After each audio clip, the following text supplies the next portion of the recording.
Hello, Doval.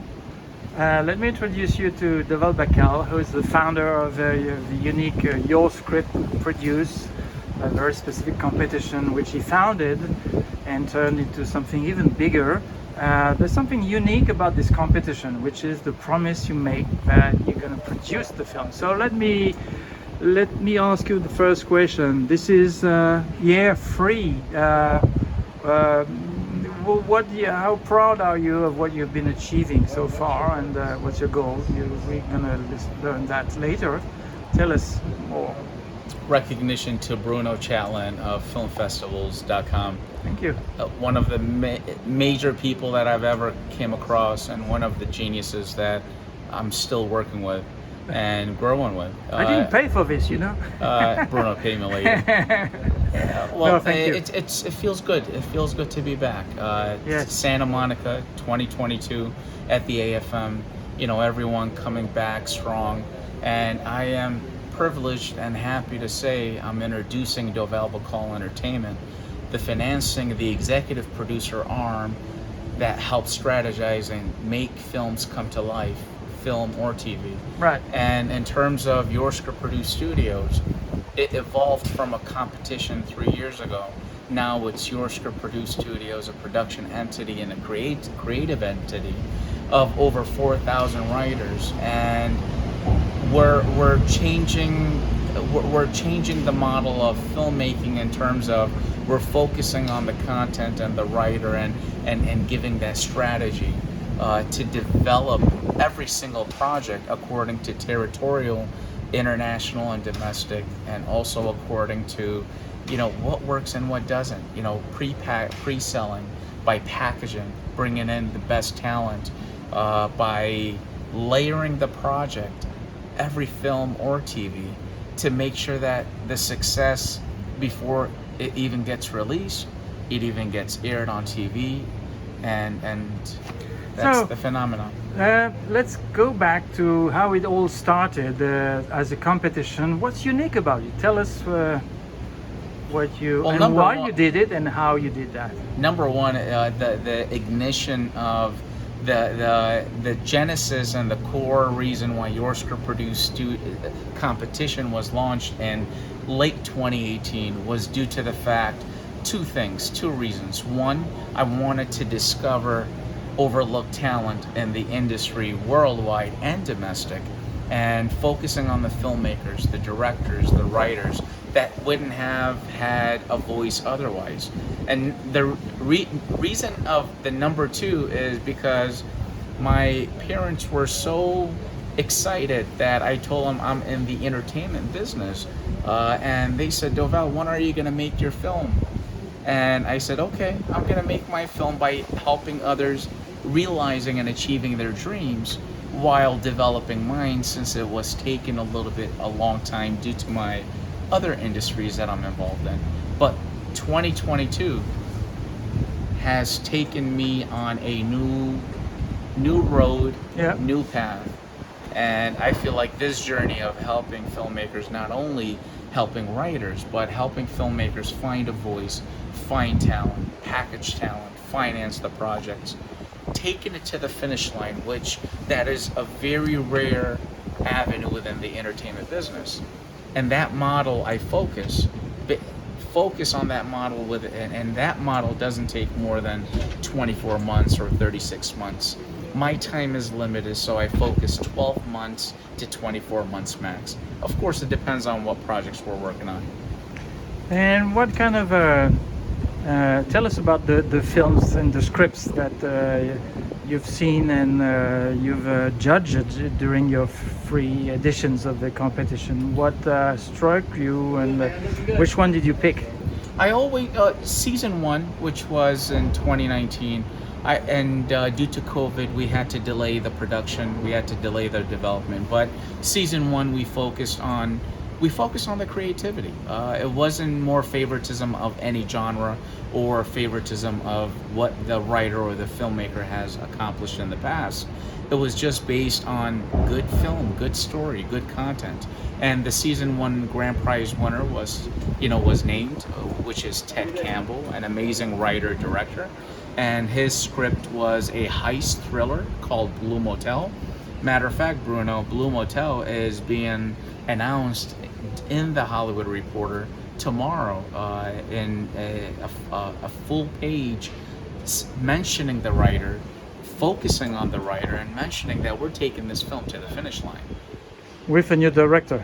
The director, Eric White, an amazing director. He's directed The Lottery Ticket. He's directed many great films, and he's a good person. He's a good creative individual, and he's attached to the project. And tell us, so why you're here now in AFM?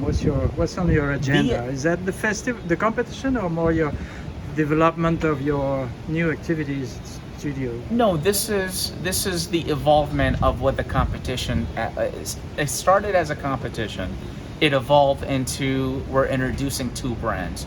Your Script Produced Studios, which focuses on the creative aspect, focuses on IPs that have not developed, and that we take them under our wings to develop them, and we take them to the finish line. When I say to the finish line, we develop them, we package them, and then we work with our sister company, which is Doval Bacall Entertainment, that focuses on the executive producer services. And those services are structuring the back end, which a lot of the filmmakers lack, the majority of them, and a lot of the different distribution deals, a lot of the financing deals, a lot of the different structures. Sometimes new filmmakers take on a bridge loan way in advance, and it handicaps them because they're handicapped when they have to pay interest, and that money has to be returned, but they took the wrong loan at the wrong time, and that's where our executive producer services come into play. We're so much like, we're similar to Bonded at Buffalo 8 of what they do, except our resources are different. We're structured different. Bonded charges upfront. They have an upfront fee, whether it's $5,000, $10,000, $15,000. We believe in a filmmaker's already stretched enough, so we don't charge anything upfront. Our fee is $0 upfront, and we charge when we take the project we move the project forward. That's when we charge. Number two, I use my ammunition. I use my secret weapon, which is I use proof of funds to get bigger talent, larger talent. I use my resources, my banking resources, my international sales resources. Taking more risks than the average. I'm taking more risks than the average company that's in the business, and the leader of that segment, which is Buffalo 8 and Bonded. They help a lot in terms of helping the new filmmakers come into the platform. But I'm not taking the money up front. Now, Bonded and Buffalo 8, they're a very well-respected company, and we appreciate what they do, but I'm coming in a different model and a different approach, and I'm putting my name on the line. So I know, and probably not the time to speak about that, but I know, as a matter of fact, that you have lots on your lot of projects you're currently looking at developing, and so we hope you can announce some of these shortly, perhaps in Cannes or Berlin. But coming back to because after all, filmfestivals.com is about festivals, and tell me what you would like to say to the writers, those who submitted to your competition and those who have not yet. So what's the best tip you'd like to give them in terms of how can their script be noticed, look as different, as bankable, as attractive? Give us a few tips after you've read and curated thousands of them. And from what angle are you referencing? Creatively, writing, perfect. Okay. Well, creatively, positioning.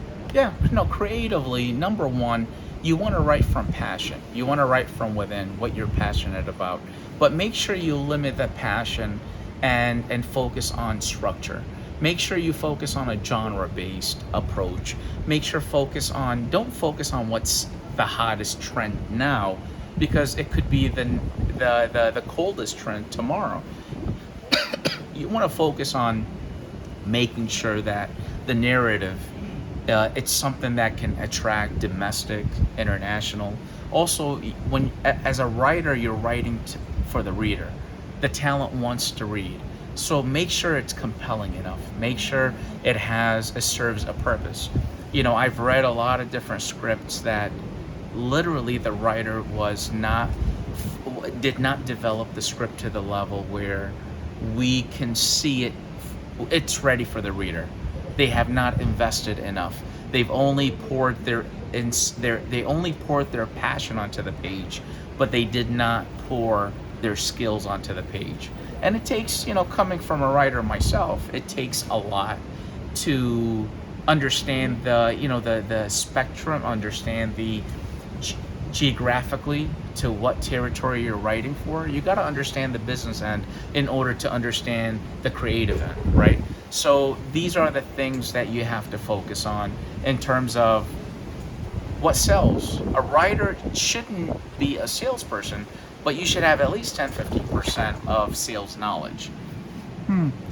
Yeah, I've heard many people say that in too many cases, writers don't rewrite enough. Correct. And I personally remember my boss, the head of Sony Studios, saying that in his times, and that's old times, the average number of rewrites was 17, which is now probably a very ridiculously small number. What it tells me is I think that writers should rewrite more and open also to other comments, and always try to approach at least to perfection. And do you see in the scripts you read things that let you think that, okay, come on, they could have, that's something they could have done better if we had listened to? Absolutely. Well, one unique feature of our competition in terms of Your Script Produced Talent Discovery event, which season 4 will be announcing the launch of season 4 soon. It's going to take place in mid or late 2023, as we are focused on producing season 1 and 2, and hopefully season 3 as we come to a conclusion on the winners. But to get back to to reference what you said, Bruno, writers have to be open to criticism. Number one, criticism is good, but you have to filter who's giving you that criticism. Yeah. Number one. Number two, rewriting they have to be open to rewriting, because not just rewriting from a producer's perspective. You might have, during the attachment of the talent might say, I want it to, sound this way, or I want to change this into this or into that. So what we need to make sure that it's a community effort, right? Again, you have to filter who you accept criticism from. Talent is important. You can't pre-sell the project, or you can't make the project if you don't have the great talent attached to the project. So you have to really understand how to stir the rewriting pot and the creativity of that process, and that's the most important. Don't rewrite too much, but rewrite enough to satisfy the talent, to satisfy the reader, to satisfy the distributors, to satisfy the buyers. It could be an X-rated film that may need to be scaled down to a rated, R-rated type of film, for example. So. And maybe that's the last comment. It's probably the beginning of the new life of a project that says very loud, it's all about teamwork. Definitely. And teamwork in the writing, and then teamwork with the right people at the right job with their right experience to make it the success that everyone wants to have. Absolutely. That's well put, Bruno. And also, in addition, I've been humbled to say that I've met and sat down and conversated with lots of great producers that have done mega films, mid-budget, low budget, all across. And the one thing that I took out of those meetings were you have to be able to understand don't sell the project. As a writer, don't sell the project. Hire someone to do that work for you, because you're not doing any justice if you do that. So that's where Doval Bacall Entertainment comes in on the executive producer end, and that's where Your Script Produced Studios come in on the creative end. If you have an IP, if you have a script, if you need it to be developed, that's where the Your Script Produced Studios come in. They handle not only the production end of it, but also the development end of that spectrum. Doval Bacall Entertainment handles the executive producer end. It amazed me at how many writers that want to direct their own project, and then they're asking for $3-4 million. They don't understand. Well, I'm in favor of the 98 or 99% of the overlooked talented artists worldwide. I'm in favor of that, but I wouldn't be a success if I didn't give them the cold hard truth.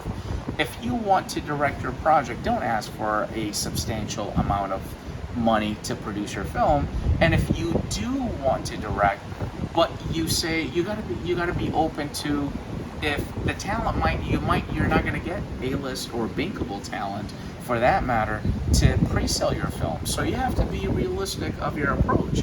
I have the pre-sale model. I like to pre-sell the projects that I come across. I had a filmmaker just recently, it just happened 2 days ago, where it's a $2 million budget.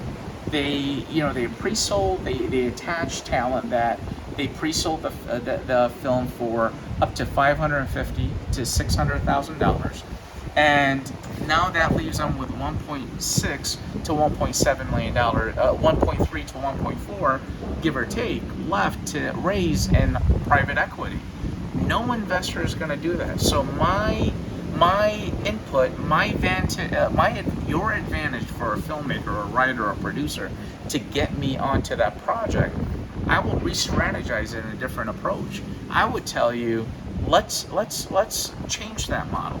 Let's flip that script. Let's ask for private equity of between 15 to 20%, and let the 80% be to include the tax incentives and the pre-sale. That's my model. Thank you, Doval. Thank you so much. Thank you, Bruno Chatelin. Thank you, Film Festivals, and God bless you all. Thank you.